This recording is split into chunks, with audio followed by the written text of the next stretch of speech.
Estamos en el primer capítulo de ISMED sobre egiptología, ya sobre medicina de los egipcios, y tenemos que empezar diciendo que son una de las civilizaciones antiguas con más conocimiento en este campo, puesto que incluso constaban de 8000 años de práctica en este tema. Y no solo eso, sino que empezaron ya realmente a distanciarse de la parte mágica de la medicina que tenían otras civilizaciones anteriores, hasta tal punto que empezaron a desarrollar la anatomía como no se había hecho nunca antes, aunque no se introdujeron como en siglos posteriores, pero de una forma bastante cercana a ello. El pronóstico médico, por ejemplo, que no se consideraba antes algo importante, ellos lo instauraron como algo crucial. Y el diagnóstico, que bueno, ya veremos más adelante los métodos diagnósticos que tenían. Parte interesante de por qué se han conservado los papiros egipcios hasta nuestras fechas en tan buen estado es precisamente el clima árido y seco de esta localidad. Tenemos que tener en cuenta, por lo tanto, que tenemos muchísima información antigua de primera mano sobre la medicina de Antiguo Egipto y por lo tanto va a haber muchos capítulos de ISMED al respecto. En este más o menos vamos a tratarlo de una forma más introductoria. Entonces, para empezar, el papiro más importante de todos tal vez sea el de Edwin Smith, que fue el primero en encontrarse, se cree que lo redactó Imhotep, y trataba principalmente de la cirugía, temas quirúrgicos y una cosa bastante curiosa, que fue el considerar las enfermedades de tres formas distintas según su pronóstico. Una, las con pronóstico favorable, las que tienen pronóstico desfavorable y las de pronóstico dudoso. Esto es tal vez lo más importante, junto con que en un fragmento de este papiro indican que el conocimiento del corazón es lo que nos va a dar el conocimiento de la medicina en el fondo. Los egipcios tenían el corazón muy centralizado en cuanto a toda la importancia de la medicina. Otro papiro, el más importante junto con este, es el de Ebers. El papiro de Ebers trata, en lugar de temas quirúrgicos, temas médicos. Estos temas médicos son las especialidades típicas de Egipto, como pueden ser la digestología, la oftalmología, la cardiología y la obstetricia. Entonces, luego tendríamos el papiro de Lahum, el papiro de Chester Beatty, el de Carlsberg, el de Berlín, teníamos otros no tan importantes tal vez. Lo que sí es importante es indicar ese afán que tenían los egipcios por conservar su cuerpo tras la muerte, con la finalidad de asegurarse de que el alma también era conservada con él y tener un recipiente con el que ir al otro más allá. Entonces, ¿cómo hacían esto? Pues mediante otro elemento literario de la época que hemos conservado hasta nuestros días, que sería el libro de los muertos. Una de las cosas que todos tenemos clara es que Egipto era una sociedad muy politeísta y entonces ciertos de estos dioses estaban muy relacionados con el campo de la medicina. Por poner ejemplos, Isis era una diosa considerada de la sanación por su labor a la hora de recomponer el cuerpo de su marido desmembrado por su hermano. Luego tenemos a Horus, que era un dios protector contra las mordeduras de animales, a Tot, que era el dios de los oftalmólogos y a su vez el dios escriba, dios de los oftalmólogos porque curó el ojo del mismo Horus. Luego tendríamos a Sekhmet, que veremos que tiene un papel fundamental en la especialización de los médicos, pues era la protectora de los médicos que elegían el camino de la sanación más mística, por decirlo de alguna manera. Bes, que tenía tanto una función de protección del sueño como de protección de las embarazadas. Selkis sería un dios que también se encarga como Horus de la protección contra las mordeduras.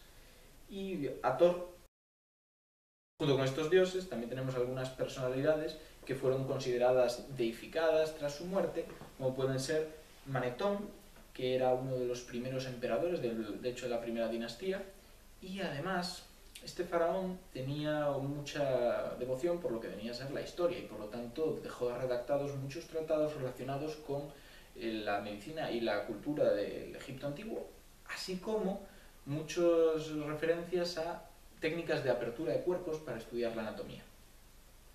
Luego tendríamos al más conocido tal vez de todos, que es Imhotep, y tendrá un capítulo propio. Imhotep era un arquitecto del faraón, pero su principal importancia a este nivel es lo que, como dije antes, la escritura del papiro de Edwin Smith. Tenemos a Nesmenau, que es uno de los directores de los que se tiene constancia de las casas de la vida. Las casas de la vida son unos edificios que se utilizaban tanto para formar médicos como para curar a personas que tenían algún tipo de enfermedad. Entonces, para este segundo propósito había preparados los sanatorios, que eran piscinas en los cuales se sumergía el cuerpo del enfermo en agua sagrada y se esperaba que se curaran por arte de magia. Una de las cosas principales que tenemos que saber sobre el sistema sanitario egipcio es lo que ellos definen con 4 puntos clave. El primero es que era gratis, gratuito para cualquier persona, que era nacional, significa que en cualquier punto del imperio podían optar a él, que era general, cualquier casta o estamento se veía igualmente beneficiado por este sistema, y finalmente que era distributivo. ¿Y esto qué quiere decir? Que en cualquier momento, no solamente en cualquier lugar, puedes optar. Otro punto crucial que tenemos que tener en cuenta es su concepción nueva de las enfermedades. Ahora mismo la enfermedad y el tratamiento venían relacionadas por tres conceptos. El primero es, esto es una enfermedad que conozco y trataré. El segundo, esto es una enfermedad que conozco y no trataré, porque tenían muchos temas éticos que veremos más adelante.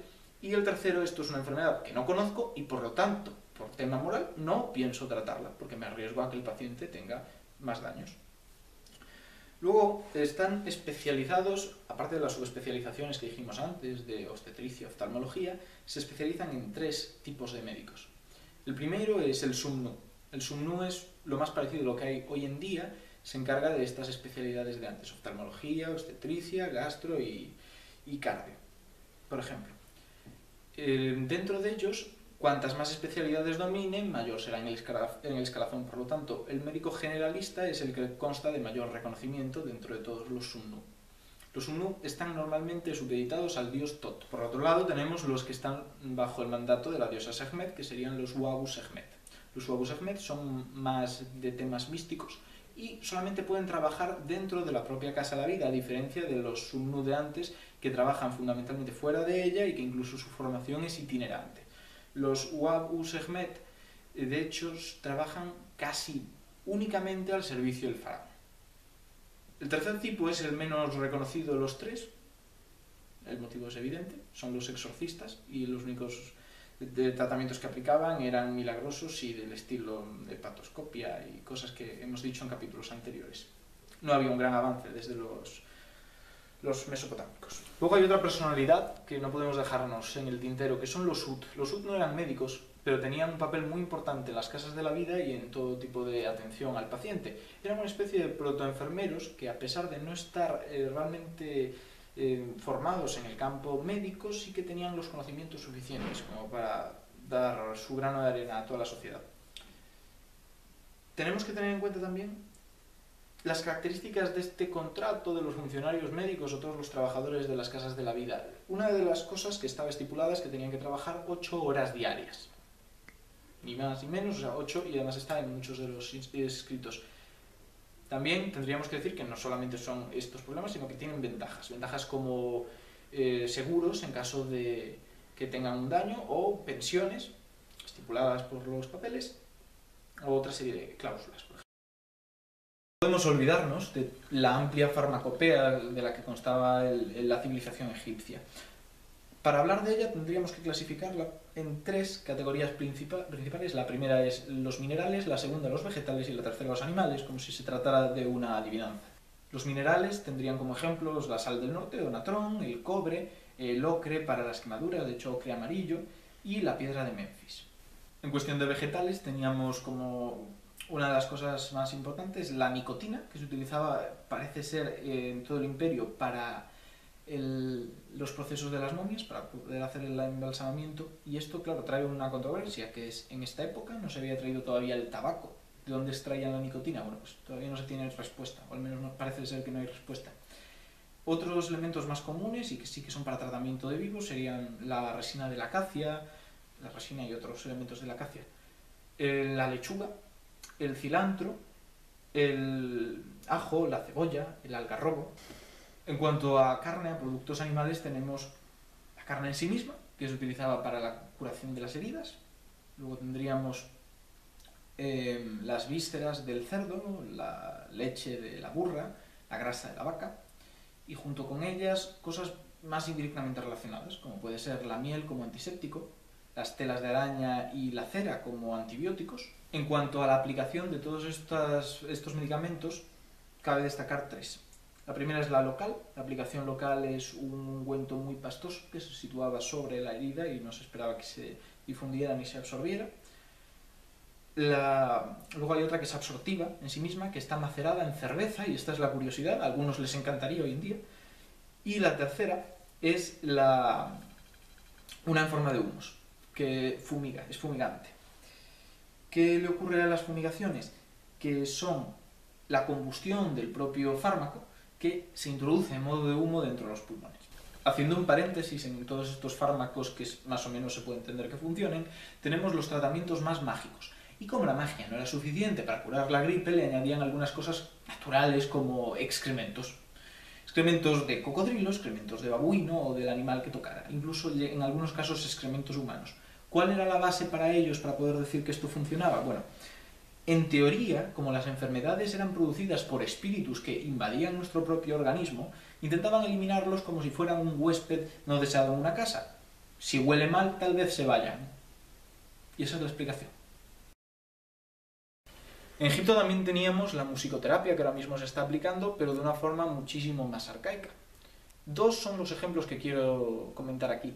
El primero es que se creía que ciertas melodías podían estimular la producción de hormonas que hicieran más fértiles a las mujeres, cosa que ahora mismo sí que se sabe que algunos tonos determinados pueden estimular cascadas hormonales. Junto a este tendríamos algo mucho más claro, que sería unas partituras determinadas compuestas específicamente para que los tiempos de respiración y la potencia de cada nota se adecuaran a lo que vendría a ser un ejercicio para rehabilitar a enfermos pulmonares pues de una manera más o menos amena. El campo de la cirugía en Egipto también estaba muy desarrollado, y aunque lo esté repitiendo constantemente, es que casi todo lo de la medicina estaba ya bastante trabajado en esta época. Concretamente la cirugía, tendríamos operaciones oftalmológicas, como ya teníamos en Mesopotamia, operaciones parece ser que de neurocirugía, algunas de cardiología. Junto a ellas tendríamos las más básicas y rudimentarias, que sin embargo tenían unos resultados fantásticos, que serían las amputaciones. Se clasifican en tres tipos. Tendríamos unas amputaciones que son postraumáticas, se ha producido un daño corporal y entonces se amputa antes de que se difunda la infección. Luego las circuncisiones, que empiezan en esta época a ponerse de moda. Y la tercera, que son las punitivas. Las punitivas pues cortaban narices, cortaban orejas, lenguas, dedos, manos. Pero vamos, o sea, siempre bajo orden judicial, porque somos todos aquí muy civilizados. Donde sí que podemos ver este lastre del misticismo en Egipto es, por ejemplo, en la medicina preventiva.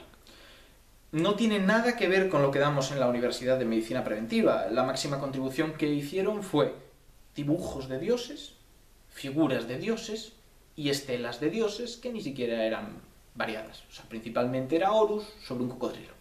Y se supone que esto ya se encargaba de evitar las enfermedades, como la malaria o como lo que fuera.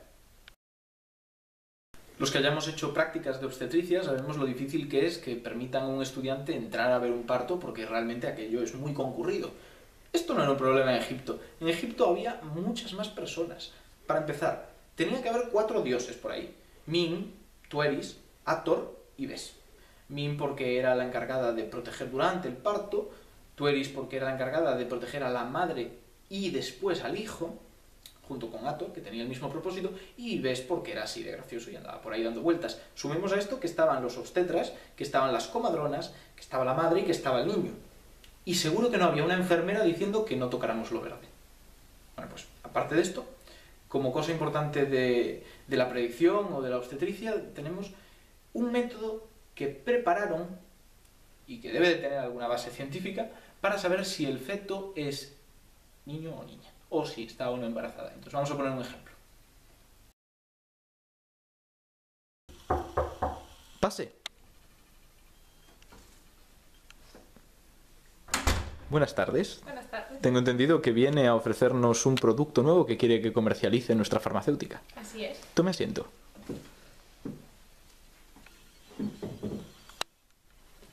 ¿Y bien, en qué consiste?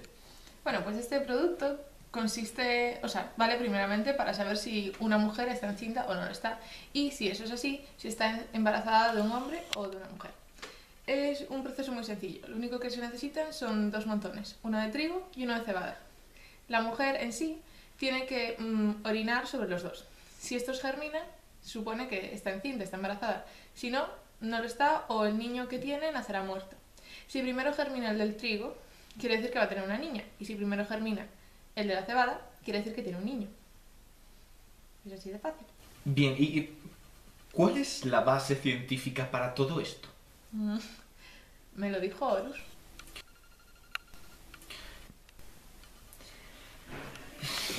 A ver, entiéndame cuando le digo que nosotros somos una farmacéutica seria, no podemos aceptar este tipo de tratamientos que tienen tan poca relevancia a nivel científico. Pero no obstante, nosotros sí, tengo una compañía homeopática, encantado de hacerle un favor a su producto. ¿Ha pensado en comercializarlo diciendo que tiene que ver con Gaia o con el zinc? Tenemos un contraste muy gordo entre lo que viene a ser lo realmente médico de los egipcios y el misticismo, del que tantas veces hemos hablado a lo largo de este capítulo. Por un lado, por ejemplo, dos claves para saber si el niño estaba bien a la hora del nacimiento eran el tono muscular, si el niño lo agarrabas y se quedaba flácido, y el llanto. Estos son dos claves actuales del índice de Apgar, que se utiliza todavía para saber si el niño nace sano o está pues, en sus últimas. Como contraste, tenemos la aplicación de cosas como que si el niño nace diciendo Nai, está genial, está bien, va a sobrevivir. Pero si nace diciendo Mibi, debe ser que es muy complicado y el niño ya tiene un problema, porque nadie nace diciendo Mibi, pues tenemos que esperar lo peor. A la hora del parto, se prefería que la mujer se agachara entre 4 ladrillos que estaban estratégicamente colocados para representar al dios Mesgenet. Junto con esta mujer estaban las comadronas y todos los personajes que antes hemos especificado. Y después del parto, la mujer no había terminado ya su periplo, tenía que esperar 14 días para tener contacto con el resto de ciudadanos. ¿Por qué? Porque era impura. Luego los egipcios también tenían una concepción muy estricta de lo que es el aborto. En principio no lo aprobaban en ninguna situación, salvo excepciones muy concretas, y de transgredir estas normas, un médico pues, se le quitaba el título y no se le dejaba seguir ejerciendo, lógicamente. Y es más, si un niño nacía con una tara o con algún tipo de deformidad, no es que fuera discriminado, es que se consideraba tocado por la gracia divina y a partir de ahí, pues todo jauja y se le ayudaba y fantástico. Luego tenemos, por ejemplo, que los egipcios descubrieron que para la disfunción eréctil podría venir muy bien el algarrobo. ¿Por qué? Porque tiene un gran contenido de histamina. Esta segunda parte se ha descubierto hace poco, pero bueno, relativamente poco. Los anticonceptivos, se habla principalmente de ellos en el papiro de Lahun y son, como ejemplos, uno es, otra vez, porque son así de escatológicos, el estiércol, con una pasta para poderlo hacer más rígido, y se supone que esto era espermicida. Como también se supone que era espermicida la acacia, tanto la resina como las espigas, que se utilizaban como objetos a modo de diu. ¿Cómo se llegó a esta conclusión? Bueno, parece ser que los pastores que tenían ganado y veían que se acercaban mucho a este tipo de plantas, pues se reproducían menos. Esta es lo que yo he leído como explicación de que descubrieran esto, pero no me acaba de convencer. De todos modos, yo lo comento. Uno de los campos más desarrollados de Egipto fue la oftalmología. Curiosamente, pese a que la anatomía y la oftalmología se desarrollaron mucho, juntas no tuvieron demasiado progreso. De hecho, el ojo se conocía muy bien por fuera, pero a nivel de cortes y por dentro se desconocía en gran medida. Entonces, sabiendo esto, ¿cuáles son las enfermedades que trataban los oftalmólogos? Bueno, pues hay una característica que sigue siendo endémica hoy en día de Egipto y que es la oftalmia del desierto. ¿En qué consiste? Bueno, para que nos hagamos una idea, porque suena muy bien oftalmia del desierto, porque tal vez alguno quiera cogerla. Vamos con los ojos muy abiertos a la playa y empezamos a tirar paladas. En cuestión de unos días se empezará a esclerosar todo el tejido, se quedará rígido, duro. Esto hoy en día se conoce como tracoma. Y bueno, pues quita visión, seca el ojo, cosas divertidas. Junto con esto tendríamos otra característica de los egipcios, que es la anatomía externa del ojo. Definieron el párpado literalmente como la espalda del ojo, la esclera empezaron a estudiarla como el blanco del ojo, y la pupila le llamaron, como traducción, la niña del ojo, que todavía hoy en día se utiliza en castellano. Curiosamente, incluso el término pupila viene de poupe en francés, que es muñeca. Entonces, todavía es el mismo concepto. Significa, en principio, parece ser que el reflejo de la persona que está mirándose en la pupila del otro es como el de un ser pequeñito, como una muñeca, como una niña. Esta misma arena que tanto preocupaba a los oftalmólogos, bueno, no preocupaba porque realmente les daba de qué comer, les daba también de comer a los odontólogos. ¿Por qué? Bueno, pues por lo mismo, entraba en las cavidades, en lugar de en el ojo, entraba en la boca y desgastaba los dientes, desgastaba la mandíbula. Esto les viene bien porque ¿qué hacían? Hacían piezas de reposición, hacían sus muelas que luego colocaban. De hecho, se tiene constancia de una que son 2 muelas consecutivas unidas por un hilo de cobre. Aparte de esto, tendríamos que destacar que eran los odontólogos de Egipto médicos o, como ahora, una carrera diferente, una formación totalmente estanca. Bueno, pues parece ser que era una combinación de ambas. Existían odontólogos que no tenían una formación médica, que no tenían un nombre específico, al menos que yo haya encontrado, y luego los médicos que sí estaban especializados en los dientes, en la boca, los propios médicos estomatólogos de hace unos años. Estos llamaban Sinu. Y con esto acabamos todo lo que viene a ser la explicación introductoria de Egipto y les dejamos ya las próximas semanas con gente que ha preparado temas más concretos.